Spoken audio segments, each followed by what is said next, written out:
16 ലക്ഷം ആണോ എന്നുള്ളത് എനിക്കറിയില്ല. ഇവൻ ഞാൻ അങ്ങനെ സ്ഥാപിക്കാൻ പോലും ശ്രമിച്ചിട്ടില്ല. പിയാഹ് കൊടുക്കുന്ന തെറ്റാണെന്ന് ഞാൻ പറഞ്ഞിട്ടില്ല. അനുമോൾ അതുകൊണ്ട് മാത്രമാണ് നിൽക്കുന്നതെന്ന് ഞാൻ പറഞ്ഞിട്ടില്ല. അനുമോൾ പെർഫോം ചെയ്യുന്നുണ്ട്. ഞാൻ എവിക്റ്റായി വന്ന് പുറത്ത് ആൾക്കാർ മീൻസ് എയർപോർട്ടിൽ വെച്ച് ചോദിച്ചപ്പോഴും ഞാൻ പറഞ്ഞു അനുമോൾ നന്നായിട്ട് കളിക്കുന്നുണ്ട്. അനുമോളുടെ ഗെയിം അതാണ്. അനുമോൾ കളിക്കുന്നുണ്ട്. പിയാഹ് കൊണ്ട് മാത്രമാണ് അനുമോൾ നിൽക്കുന്നതെന്ന് ഞാൻ പറഞ്ഞിട്ടില്ല. ബട്ട് ആർക്കും നിൽക്കാൻ പറ്റില്ല. അനുമോളുടെ കണ്ടന്റ് ആണ് കൂടുതലും പുറത്ത് വന്നിട്ടുള്ളത്.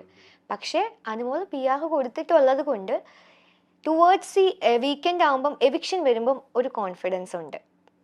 അത്രേ പറഞ്ഞിട്ടുള്ളൂ. അത് അവളുടെ ഫേസിൽ നിന്ന് ബാക്കിയുള്ളവർക്ക് എല്ലാവർക്കും ഫീൽ ചെയ്തൊരു കാര്യമാണ്. പിന്നെ എന്ത് കാര്യം വന്നാലും നെഗറ്റിവിറ്റി വന്നാലും അത് കൺവേർട്ടായി പോകും എന്നുള്ളത് PR അവർക്ക് പ്രോമിസ് കൊടുത്തിട്ടുള്ള പോലാണ് അവളുടെ കണ്ടന്റ്സും പുറത്ത് വരുന്നതും അവൾ ക്രിയേറ്റ് ചെയ്യുന്നതും പലപ്പോഴും തോന്നിയിട്ടുണ്ട്. അതുകൊണ്ടാണ് ഡ്രാമാറ്റിക് ആണെന്ന് പലരും പറയാൻ കാര്യം. അത്രേ പറഞ്ഞിട്ടുള്ളൂ. അതൊരു തെറ്റല്ല, അതൊരു ഗെയിമാണ്. അത് അവളുടെ ഗെയിമാണ്.